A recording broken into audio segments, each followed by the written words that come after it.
Astaghfirullah. Bismillahirrahmanirrahim. Assalamualaikum warahmatullahi wabarakatuh. Alhamdulillah wassalatu wassalamu ala Rasulillah wa ala alihi wa sahbihi wa mawalah wa la hawla wa la quwwata illa billahi wa ba'du. Hadirin dan hadirat yang dimuliakan Allah Subhanahu wa taala. Alhamdulillah di malam hari ini kembali kita bisa duduk untuk thalabul ilmi di masjid yang sangat mulia ini. Salawat dan salam tak lupa kita hadiahkan kepada Rasulullah Muhammad sallallahu alaihi wasallam. Allahumma salli ala sayyidina Muhammad. Dan pembahasan di malam hari ini kita akan meneruskan sejarah dari peperangan Nabi sallallahu alaihi wasallam. Dan malam ini kita akan membahas tentang perang Ahzab atau dikenal juga perang Khandaq. Bahkan saking dahsyatnya perang Ahzab ini sampai Al-Quran memberi nama dalam satu suratnya dengan Suratul Ahzab, Surat Al-Ahzab. Ahzab itu artinya kelompok-kelompok, golongan-golongan yang mengepung Nabi sallallahu alaihi wasallam di kota Madinah. Adapun kapan terjadinya perang Ahzab? Kenapa pula kemudian Nabi sallallahu alaihi wasallam sampai dikepung oleh musuh-musuh yang begitu banyak, dari orang-orang Quraisy bergabung dengan Khudail, Ghatafan, kemudian juga orang-orang Yahudi yang berkhianat, bahkan orang-orang munafik yang juga berkhianat. Lalu bagaimana kondisi peperangannya? Apakah kaum muslimin kalah ataukah menang? Kemudian bagaimana pula dengan nasib orang-orang Yahudi setelah peperangan Ahzab ini? Inilah yang kita akan bahas di malam hari ini. Bagaimana kisah tentang perang Ahzab ini. Ma'asyiral muslimin yang dimuliakan Allah Subhanahu wa taala, perang Ahzab ini terjadi di bulan Syawal pada tahun keempat Hijriah. Artinya Nabi SAW sudah menetap 4 tahun di kota Madinah. Ada juga yang mengatakan perang Ahzab itu terjadi 10 bulan dan 5 hari pasca hijrah Nabi SAW.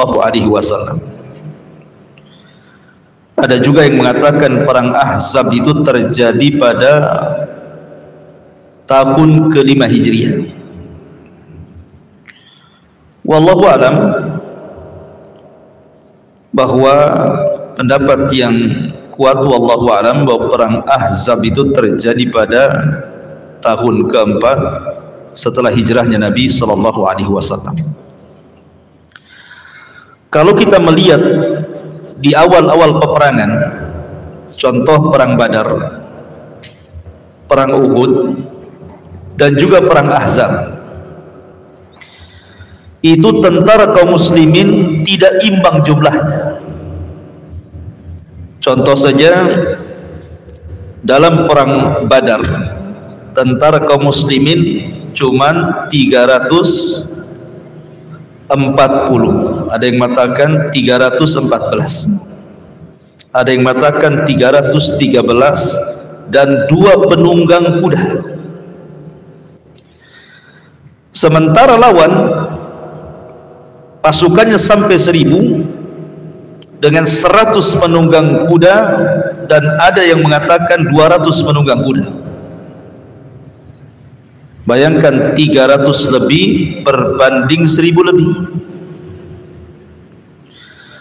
Kemudian dalam perang Uhud,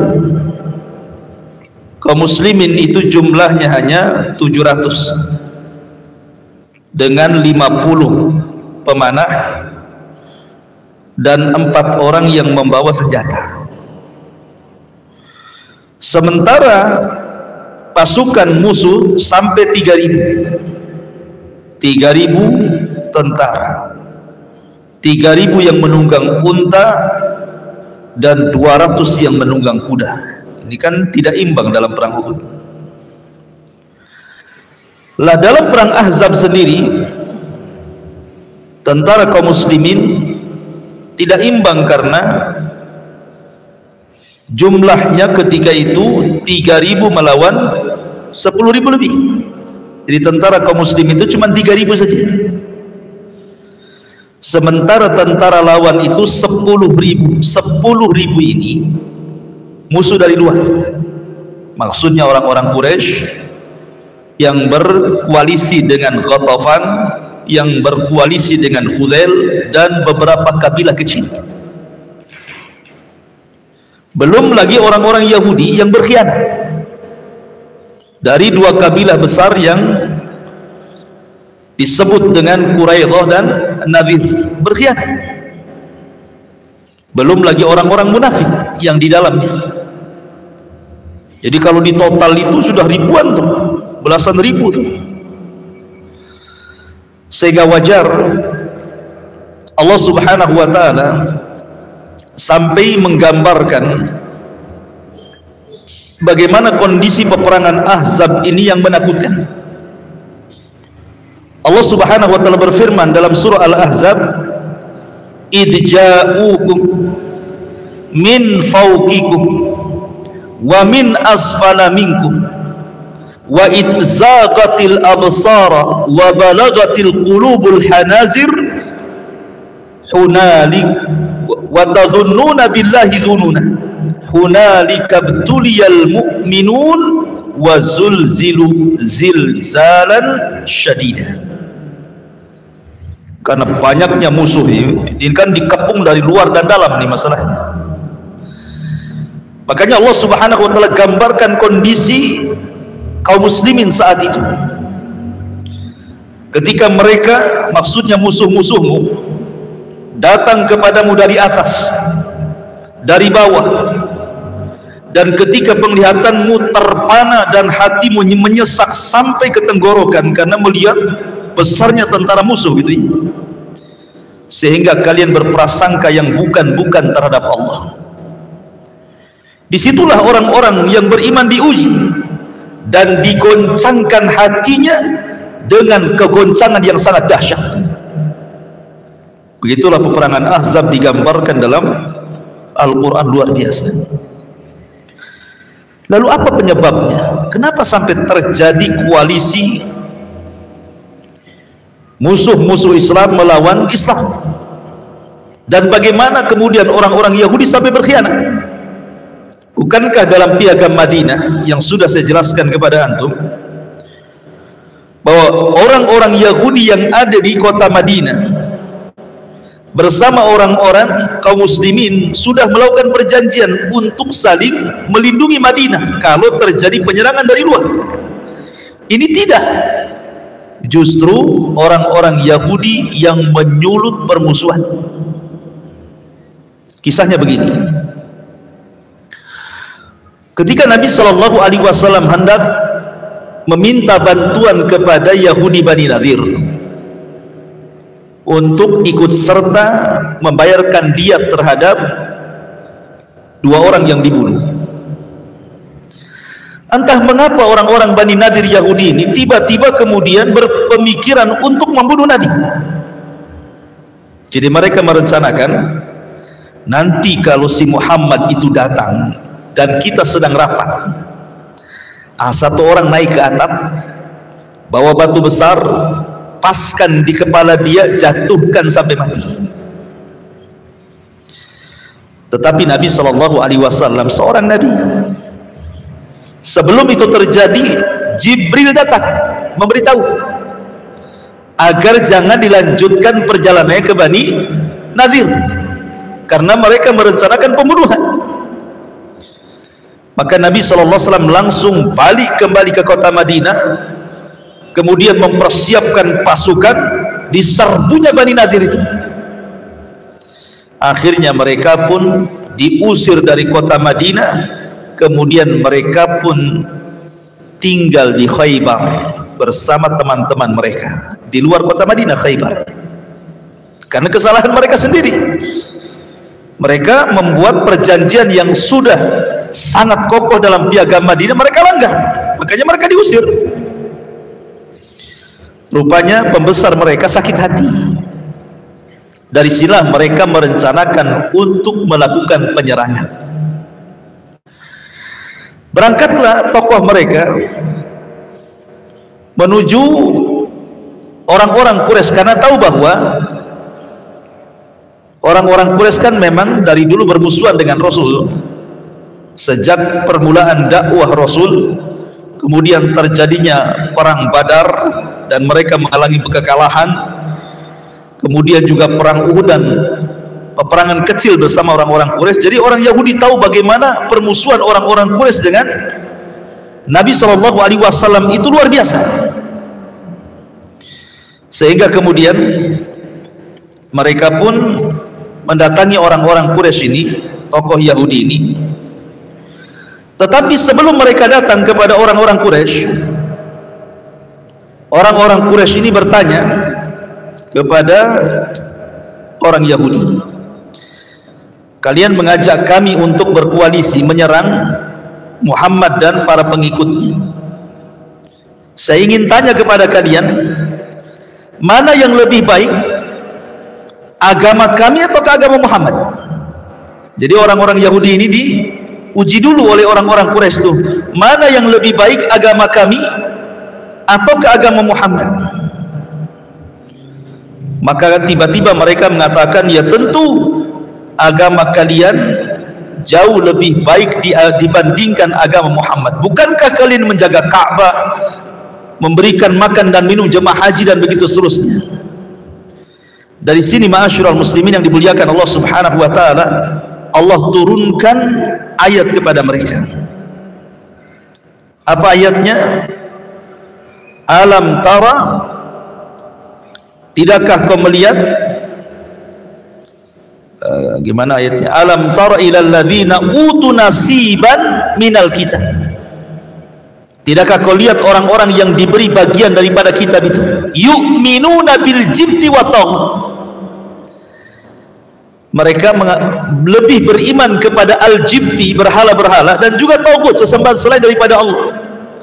Wa yaqulun, dan mereka mengatakan kalian lebih berpetunjuk dibandingkan mereka, katanya. Kan kurang ajar tuh. Padahal orang Yahudi tahu bahwa Rasul SAW itu Nabi, mereka tahu, karena memang ciri-cirinya termaktub di dalam Taurat. Mereka paham itu, tetapi karena mereka sakit hati gitu ya, makanya kemudian mereka rela membenarkan agama orang-orang musyrik dan menjelek-jelekan agama petunjuk, sampai mereka rela menyembah sesembahan orang-orang musyrik. Oh, dari situ orang-orang musyrik percaya bahwa kedatangan mereka itu ingin melakukan pengkhianatan dan merobek perjanjian dan ingin menyerang Nabi SAW. Jadi orang Yahudi, tokoh Yahudi mengatakan, kalian serang dari luar, kami serang dari dalam, katanya. Deal. Akhirnya kemudian orang-orang Quraisy pun mempersiapkan pasukan 4.000. Kemudian menghasut Bani Ghatafan, Bani Hudzail, dan kabilah-kabilah kecil Arabnya, sehingga genap menjadi 10.000 pasukan yang disiapkan oleh kafir-kafir Quraisy ini. Maka Huyai ibn Akhtab ini, tokoh Yahudi, dari Bani Nadir ingin merayu kabilah Bani Quraidah. Kan Bani Quraidah waktu itu tidak mau berkhianat. Akhirnya kemudian didatangilah tokohnya Bani Quraidah itu, namanya Ka'ab ibn Asad. Ketika kemudian Huyai ibn Akhtab ini mendatangi kabilah Bani Quraidah dan kemudian merayu Ka'ab ibn Asad ini supaya bergabung dalam peperangan ini, awalnya nggak mau dia mengatakan kami tidak merobek perjanjian, kami beriman dengan Muhammad dan begitu bla bla bla bla. Sampai-sampai Huyai bin Akhtab mengatakan, aku datang kepadamu dengan kemuliaan dunia, dibantah sama Ka'ab ibn Asad ini, bahkan kau datang kepadaku dengan kehinaan dunia, pergi kau dariku. Tapi karena pandainya merayu Huyai bin Akhtab ini, akhirnya kemudian terayu pula Ka'ab ibn Ashraf ini dan belakangan siap bergabung. Berarti sudah dua kabilah Yahudi itu, kabilah Bani Nadir yang terusir di Khaybar, kemudian Bani Quraidah yang masih menetap di kota Madinah, yang masih bersama Nabi Shallallahu Alaihi Wasallam. Kemudian mata-mata Nabi Shallallahu Alaihi Wasallam menginformasikan kepada Rasul bahwa ada pergerakan pasukan besar yang akan menyerang Madinah, dan tercium bau pengkhianatan dari orang Yahudi. Dipanggilah tokoh-tokoh Islam dari Khazraj dan Aus, Sa'd bin Mu'adz dan Sa'ad ibn Ubadah dan Abdullah ibn Rawahah. Ini tokoh-tokoh hebatnya Ansar. Kemudian Nabi SAW mengatakan, wahai Sa'ad ibn Ubadah, Sa'ad ibn Rabi, dan engkau wahai Abdullah ibn Rawahah, coba kau lihat kondisi orang-orang Yahudi, telah sampai kepadaku bau pengkhianatan. Kau ceklah orang-orang Yahudi itu. Kalau memang tidak benar ini hanya hoax saja, maka kalian berkhutbahlah di hadapan orang-orang Madinah bahwa Yahudi mereka masih baik, Yahudi mereka masih memegang perjanjian dengan kita. Maka berangkatlah tiga tokoh ini menemui orang Yahudi. Rupanya ketika ditanya, mereka pun mencela Rasul Sallallahu Alaihi Wasallam. Kemudian mereka mengatakan sebentar lagi dia akan membunuh kalian. Oh, dari situ mereka mengetahui betul-betul ini bukan berita hoax, tetapi memang sudah terjadi pengkhianatan di sini. Ma'asyiral muslimin yang dimuliakan Allah Subhanahu wa taala. Maka Nabi Sallallahu Alaihi Wasallam setelah kemudian memperkirakan pasukan yang cukup besar, macam mana 3.000 melawan 10.000? 10.000 ini orang-orang musyrik saja, belum Yahudi, belum munafik. Maka Nabi Shallallahu Alaihi Wasallam mengundang para sahabat senior.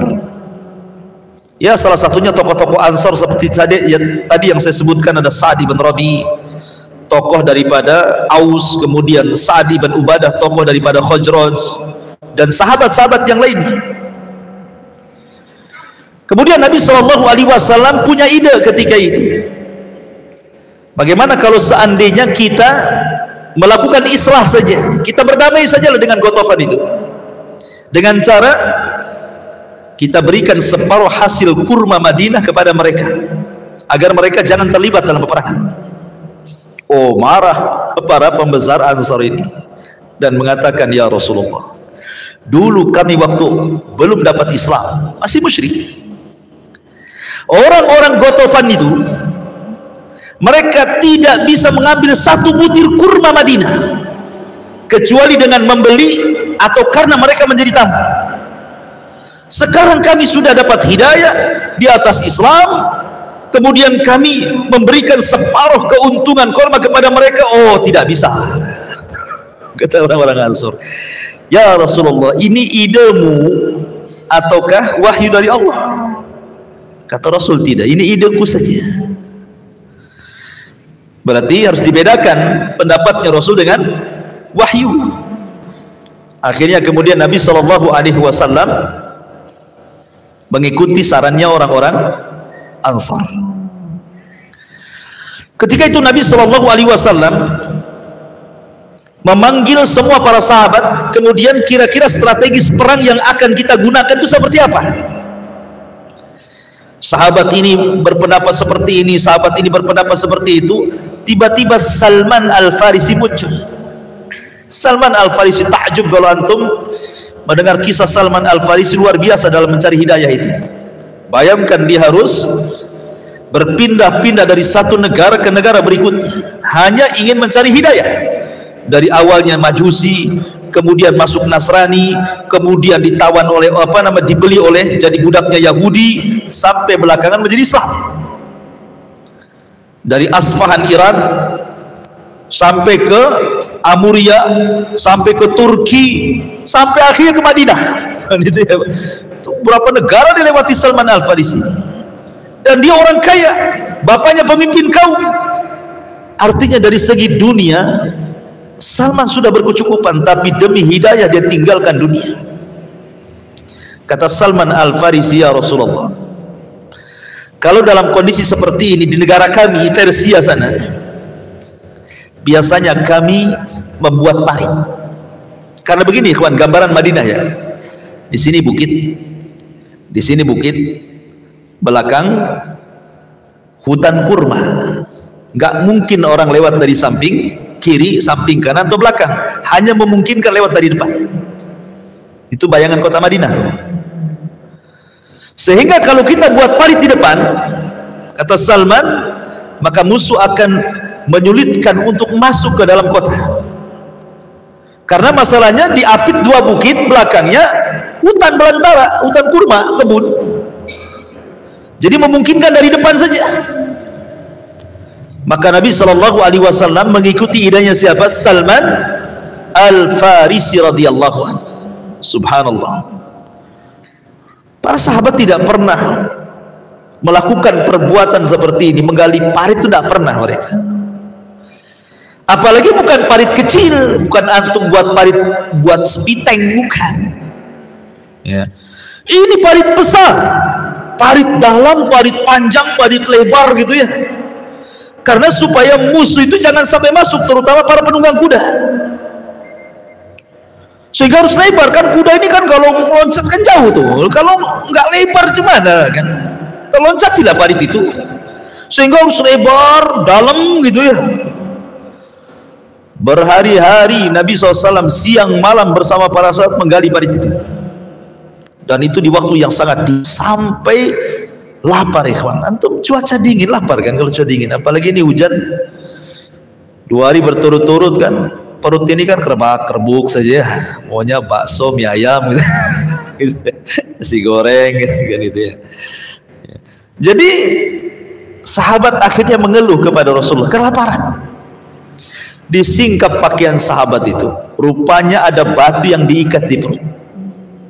Begitu cara orang dulu nahan lapar, ambil batu taruh di perut, dibuntal. Coba antum kalau lapar kayak gitu, nggak yakin kalau lapar pasti itu warung. Ngapain taruh batu ya? Bagus ke warung lah. Nggak ada uang cash, ngutang. Gitu.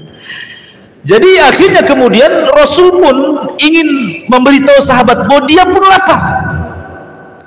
Disingkaplah pakaian Rasul, sahabat 1 batu, Rasul 2 batu. Bayangkan, menunjukkan laparnya Nabi SAW. Tapi subhanallah, banyak mukjizat yang terjadi saat penggalian parit itu. Nantilah kita di akhir cerita tentang mukjizat penggalian parit itu. Kalau kita cerita mukjizat nanti nggak selesai ceritanya. Jadi selesai kemudian buat parit, maka kemudian Nabi SAW kan sudah mencium pengkhianatan. Pertama orang-orang Yahudi, yang kedua orang-orang munafik. Perhatikan dalam surah Al-Ahzab, perkataan orang-orang munafik melemahkan tentara kaum muslimin. Dan memang begitu kan, di perang Uhud saja orang-orang munafik membawa hampir sepertiga pasukan untuk pulang. Maka sama dalam perang Ahzab itu juga, orang-orang munafik mengatakan kepada orang-orang yang beriman, wa idh qalat ta'ifatum minhum ya ahla Yathrib la muqama lakum farji'u wasta'dhinu fariqum minhumun nabi yaquluna inna buyutana awrah wa ma hiya bi awrah yuriduna illa firara. Lihat bagaimana perkataan orang munafik melemahkan orang Islam nih. Wahai penduduk Madinah, penduduk Yathrib, tidak ada tempat bagimu, maka kembalilah kalian. Dan sebagian dari mereka meminta izin kepada Nabi untuk tidak ikut perang gara-gara hasutan orang munafik. Sesungguhnya rumah-rumah kami terbuka, tidak ada penjaga. Pada rumah-rumah itu tidak terbuka, mereka hanya hendak lari dari peperangan. Jadi tentara ini mengatakan, orang-orang munafik, sudahlah balik-balik ke rumah-rumah kalian, ngapain kalian menjaga parit di sini gitu. Nanti kalau nyerang rumah kalian gimana? Jadi betul-betul kalau ban itu digembosi betul. Tetapi jawaban orang-orang yang beriman, walamma ra'al mu'minuna al-ahzab, dijawab di sama orang-orang yang beriman, walamma ra'al mu'minuna al-ahzab qalu hadza ma wa'ada Allah, hadza ma wa'adana Allah wa rasuluhu wa sadaqallahu wa rasuluhu wa ma zadahum illa imanan wa taslima. Dan ketika orang-orang yang beriman melihat kelompok-kelompok yang bersekutu itu, justru mereka mengatakan inilah yang dijanjikan Allah dan Rasulnya kepada kami, dan benarlah Allah dan Rasulnya, dan yang demikian itu menambah keimanan dan keislaman kami. Oh, makin dikompori, makin kuat imannya. Itulah para sahabat Nabi SAW, tidak tergoyahkan keimanannya. Walaupun bagaimanapun mereka sudah manusiawi, sahabat itu ada rasa takut manusiawi kan, sebagaimana ayat yang pertama saya jelaskan, sampai menyesakkan dada mereka saking takutnya itu. Jadi wajar kalau seandainya kemudian mereka ketakutan, apalagi mereka sudah terkepung 1 bulan nih kawan. Bayangkan di boikot 1 bulan gak ada makanan, mereka hanya makan ala kadarnya. Makanya banyak mukjizat soal makanan yang berkah di perang Ahzab ini, karena mereka nggak ada makanan. Sampai-sampai Jabir bin Abdillah itu pernah mengundang Rasul, maksudnya khusus untuk Rasul saja makan itu. Tiba-tiba Rasul meminta sahabat untuk ikut masuk ke rumahnya. Bingunglah Jabir ini, itu makanan untuk 1 orang, 1 pasukan pula dimasukkan ke rumahnya. Tapi subhanallah semuanya makan. Betul kan? Barokah, mukjizat Nabi SAW. Lah, ketika itu saat kaum muslimin sudah bingung, datanglah orang Yahudi yang menyembunyikan keislamannya. Namanya Nuaim ibn Mas'ud. Dia Yahudi, tetapi menyembunyikan keislamannya. Dia datang kepada Nabi SAW, ya Rasulullah, saya ini Yahudi. Orang-orang Quraidah, orang-orang Nadir, mereka tidak tahu saya sudah masuk Islam. Bagaimana kalau engkau utus aku, akan kuadu domba orang-orang ini. Kata Nabi SAW, silakan.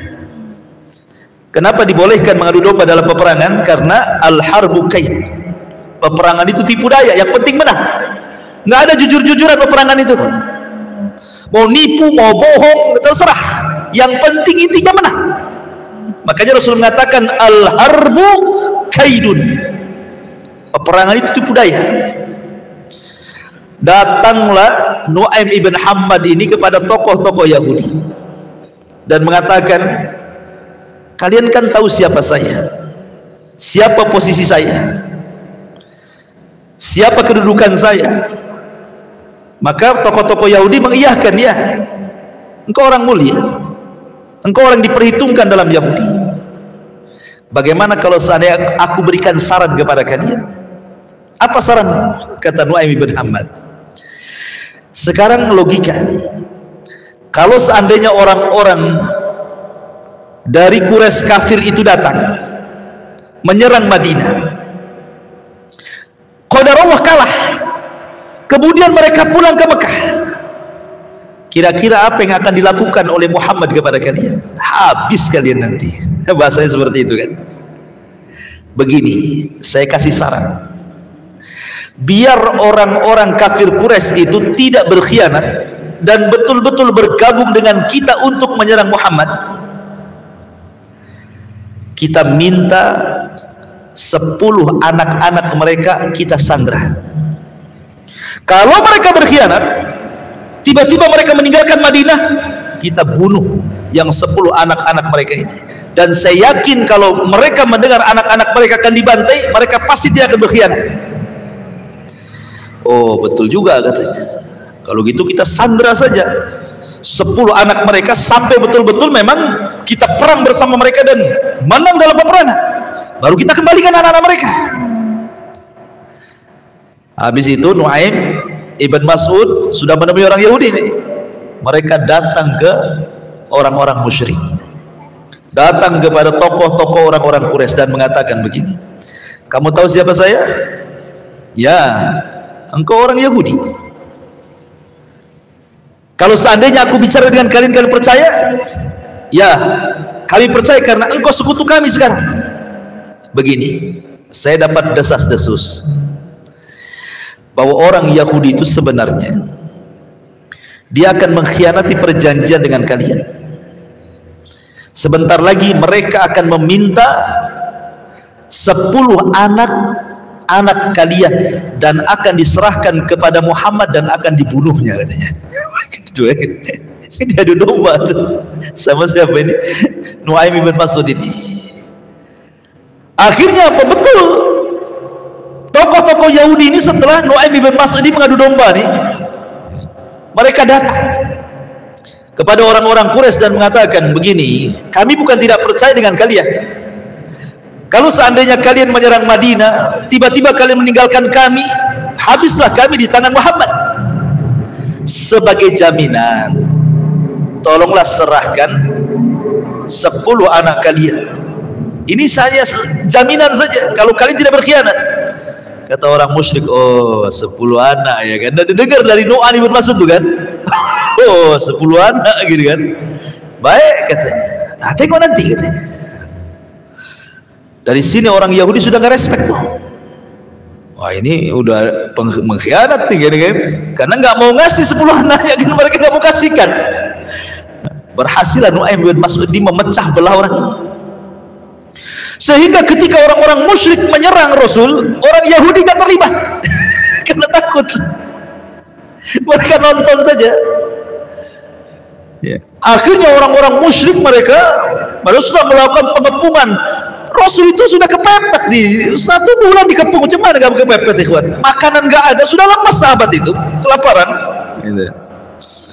Akhirnya kemudian ketika berhadap-hadapan, orang dulu kan biasalah ada sistem mubarazah. Mubarazah itu adu tanding gitu ya, dari kaum muslimin Ali bin Abi Thalib, dari orang-orang kafir Quraisy Amr ibn Abi Wud.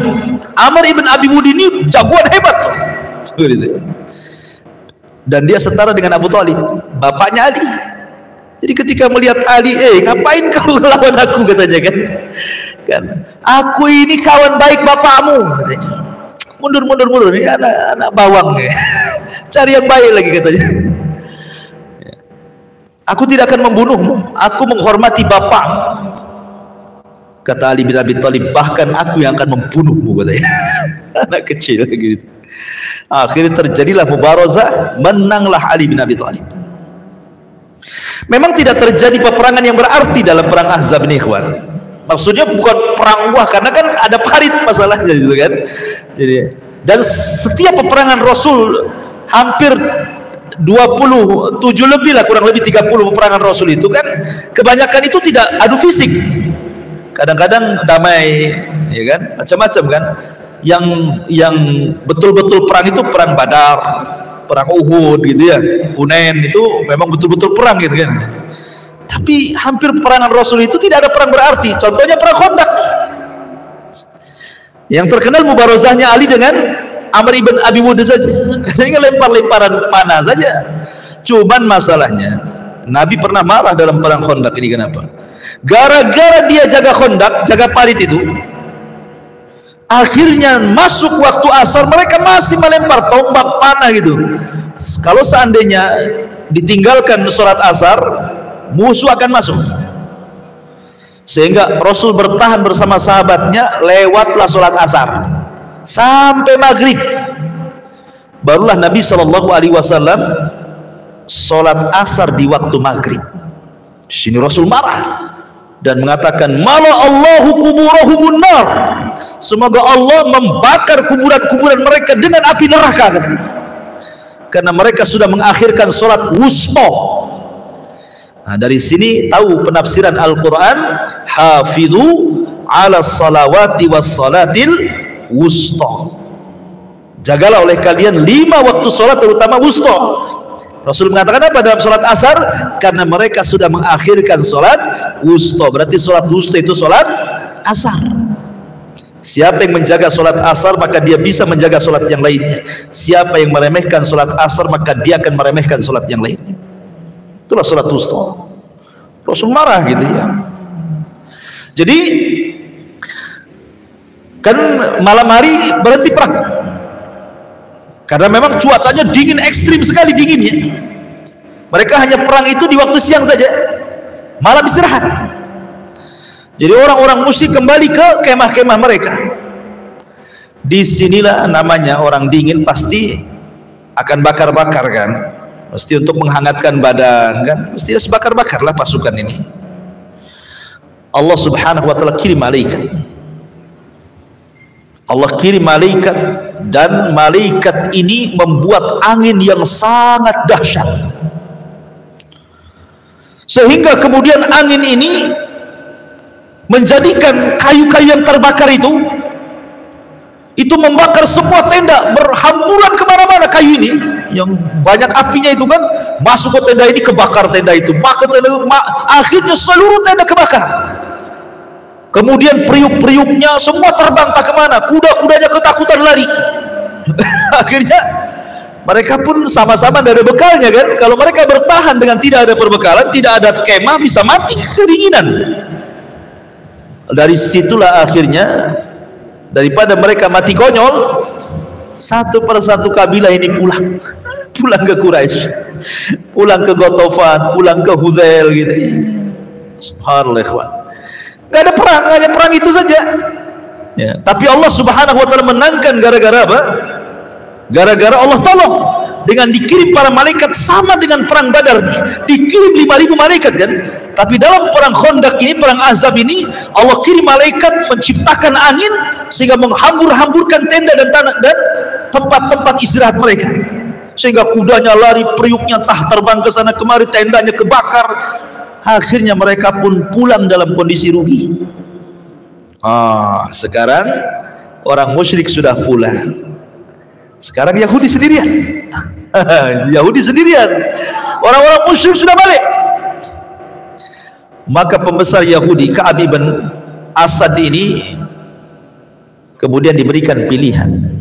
Dia langsung berceramah di hadapan masyarakat Yahudi, "Aku beri kalian 3 waktu. Kalian harus beriman kepada Muhammad. Kalau tidak, kalian akan dibunuh, kalian akan jadi tawanan, kalian akan jadi budak, macam-macam." Mereka mengatakan, "Tidak mungkin kami meninggalkan ajaran Taurat. Kalau kalian masih berpegang itu, nanti rasakan kalian." Ditakut-takuti kan itu. Akhirnya setelah perang Ahzab, karena merasa sudah menang, musuh sudah nggak ada, Rasul pulang ke rumahnya, kemudian mandi. Otomatis yang namanya mandi, meletakkan baju besi, kemudian meletakkan senjata. Tiba-tiba Rasul sedang mandi, dipanggil-panggil orang dari luar. Maka Nabi SAW langsung bergegas, kemudian menemui, rupanya ada seorang penunggang kuda. Sebenarnya itu malaikat Jibril. Kuda berwarna putih, kemudian yang menunggang pun berwarna putih sangat ganteng, menyerupai seorang sahabat namanya Dihyatul Kalbi. Itu sahabat paling ganteng dari kalangan muhajirin ya. Makanya kalau sahabat Dihya al-Kalbi ini pergi ke Syam ya, dalam rangka berniaga, itu wanita-wanita Syam itu sampai tidak berkedip tuh nengokin dia, saking gantengnya gitu ya. Lah Jibril ini kalau datang kepada Rasul ya tidak mungkin lah nyerupai antum. Nyerupai Dihyatul Kalbi. Jadi kata Dihya, jelmaan malaikat Jibril, ya Muhammad, kenapa kau letakkan pedang? Malaikat belum meletakkan pedang, kau sudah letakkan pedang, katanya. Pakai lagi baju besimu, katanya. Sudah pakai lagi baju besinya, sudah ambil lagi pedang. Kata malaikat Jibril, kau kumpulkan pasukanmu, serbu Yahudi Bani Quraidah. Mereka sudah berkhianat. Maka Nabi SAW masang lagi baju besi, ambil lagi pedangnya, kemudian Rasul penyeru untuk mengumpulkan pasukan ini, ikhwan. Ya namanya orang serang sana serang sini kan, ada yang kena panah, ada yang kena tombak kan gitu ya. Banyak yang luka-luka, belum pun istirahat. Tiba-tiba Nabi SAW mengumpulkan mereka dan mengatakan, idhabu ila Bani Quraidah fala tusalliyanna ahadakumul asra illa fi Bani Quraidah. Tentaraku, serbu Bani Quraidah, berangkat sekarang. Mereka belum beristirahat, luka sebagian sahabat masih menganga, tetapi karena ini seruan jihad dan para sahabat sangat mencintai mati syahid, mereka tidak peduli dengan luka-luka itu. Mereka langsung bergegas dan mengatakan, kata Rasul, berangkat kalian ke Bani Quraidah, dan jangan salah seorang di antara kalian ada yang sholat asar di jalan kecuali sampai di Bani Quraidah. Ini langsung perintah Rasul, berangkat semua para sahabat. Tapi Allah takdirkan, belum sampai Bani Quraidah, datang waktu asar. Datang waktu asar nih. Sementara pesan Rasul apa? Jangan kalian sholat asar kecuali sampai di Bani Quraidah, kan begitu. Allah takdirkan belum sampai Bani Quraidah, datang waktu asar, berselisih para sahabat. Akhirnya sebagian sahabat beristihad sholat asar, baru kita melanjutkan perjalanan, karena ini sudah masuk waktu. Sahabat yang lain tidak, kami tidak akan sholat asar. Sebagian para ulama ada yang memahami kalimat idhabu ila Bani Quraidah, yang dikehendaki Rasul itu bukan masalah sholat asarnya, maksudnya biar kalian cepat sampai di Bani Quraidah, itu maksudnya. Tapi para sahabat beristihad. Lah salah satu yang keras dalam bab ini Al-Imam Ibnu Hazm sampai mengatakan, kalau aku dalam pasukan itu, aku tidak akan sholat asar di jalan, aku akan sholat asar di Bani Quraidah, karena Rasul mengatakan seperti itu. Maka orang yang tidak sholat asar di jalan, rupanya ketika sampai di Bani Quraidah waktu maghrib, mereka sholat asar di waktu maghrib. Kemudian mereka pun mengepung Bani Quraidah, dan pembesarnya ketakutan, Uyai bin Akhtab, akhirnya menyerah kepada tentara Nabi SAW. Maka Nabi SAW ketika berhasil kemudian mengepung Bani Quraidah dan mereka menyerah semuanya kepada kaum muslimin, maka kemudian datanglah orang-orang Ansar dari kalangan Khazraj dan Aus dan mengatakan, ya Rasulullah, sebagaimana Aus keputusan mereka di tangan seorang munafik namanya Abdullah ibn Ubay bin Salul, maka serahkanlah Bani Quraidah kepadaku. Karena Bani Quraidah dulu itu bergabung dengan Aus, Bani Quraidah bergabung dengan Khazraj, dan kepala Khazraj itu siapa? Sa'ad bin Mu'adz. Kata Sa'ad bin Mu'adz, ya Rasulullah, serahkan hukuman Bani Quraidah kepadaku, karena mereka adalah koalisiku, kami dulu waktu orang-orang musyrik. Kata Rasul, baik. Ketika itu Sa'ad bin Mu'adz, Sa'ad ibn Mu'adz, Sa'ad bin Mu'adz ini terluka dalam peperangan ini, terluka dia, datang bawa kuda. Dia mengatakan, ya Rasul, izinkan aku memutuskan kepada mereka. Kata Rasul, silakan. Kata Sa'ad bin Mu'adz, aku menginginkan semua laki-laki Bani Quraidah bunuh, laki-laki dibunuh, adapun wanita dan anak-anak ditawan jadi budak. Apa kata Rasul? Hakamta bi syariatillah ya Mu'adz, engkau telah berhukum dengan syariat Allah, katanya kan. Maka karena Sa'ad bin Mu'adz menghendaki seperti itu, semua dibunuh. Wanita dan anak-anaknya ditawan. Salah satu yang tertawan siapa? Safiyah. Safiyah, anak daripada pembesar Bani Quraidah Huyai bin Akhtab. Kemudian dia pun ingin memerdekakan dirinya, maka Rasul memerdekakan. Akhirnya Rasul menikahi Safiyah, dan dia salah satu daripada Ummul Mukminin, Safiyah bintu Huyai ibn Akhtab. Bapaknya pengkhianat Yahudi, tapi anaknya kemudian jadi Ummul Mukminin, Safiyah. Ya, dan Safiyah itu orangnya pendek tapi cantik. Ya. Kalau Hafsah kan gemuk, kemudian rambutnya panjang. Kalau istri antum gemuk, itu kayak Hafsah. Kalau pendek kayak Safiyah, kalau tinggi kayak Aisyah, gitu maksudnya. Ya. Ma'asyiral muslimin yang dimuliakan Allah Azza wa Jalla. Lah setelah itu kemudian semua dihukum, semua wanita ditawan. Maka Nabi SAW berhasil menumpas orang-orang Yahudi. Bukan salah Islam, tapi salah mereka, karena mereka melanggar perjanjian. Coba kalau mereka tidak melanggar perjanjian, mereka bisa hidup tenang kan di Madinah, ya, bersama Nabi SAW. Karena Islam itu bukan agama radikal, bukan agama sadis, bukan agama teroris, tidak. Ya, tidak sebagaimana prasangka orang-orang terhadap Islam.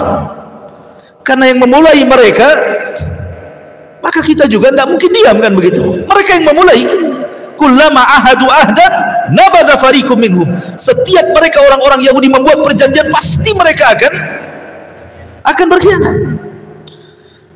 Dan hukuman bagi orang-orang yang merusak, maka Allah Subhanahu wa taala firmankan di dalam Al-Qur'an,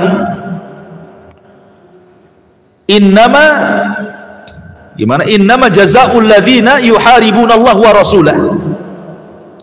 Sesungguhnya balasan orang-orang yang mereka memusuhi Allah dan Rasulnya, maka mereka boleh, karena kebijakan pemerintah, boleh mereka dibunuh. Ya. Balasan orang-orang yang memusuhi Allah dan Rasulnya itu, dan orang yang merusak di bumi, an yuqattalu, mereka bisa dibunuh. Makanya kenapa Rasul memuji Sa'ad bin Mu'adz dan mengatakan, hakam tabi syariatillah, kau telah berhukum dengan syariat Allah. Karena Allah yang mengatakan, innama jazaa'ul ladzina yuharibunallaha wa rasul wa yas'auna fil ardi fasadan an yuqattalu. Balasan orang-orang yang musuh Allah dan Rasulnya dan merusak di bumi boleh dibunuh. Tapi Sa'ad bin Mu'adz usianya tidak panjang, dia mati muda akibat lukanya itu. Setelah berhukum dengan hukum kepada Bani Quraidah, dia pun meninggal, dan Rasul sangat sedih. Bahkan ketika meninggalnya, Rasul menghabarkan 70.000 malaikat turun mengiringi jenazah Sa'ad bin Mu'adz, dan arsy Allah tergoncang. Dan Rasul mengatakan, kalaulah ada orang yang selamat dari himpitan kubur, maka Sa'adlah orangnya. Pujian dari Nabi SAW. Ma'asyiral muslimin yang dimuliakan Allah Subhanahu wa taala, itulah gambaran sedikit dari perang Ahzab. Wallahu alam, karena sudah jam 9 ikhwan. Cuaca pun dingin juga ya. Iya, kayaknya lapar juga kita. Mudah-mudahan ada manfaatnya. Subhanallah bihamdika, asyhadu an la ilaha illa anta, astaghfiruka wa atubu ilaik. Allahu ta'ala alam. Assalamualaikum warahmatullahi wabarakatuh.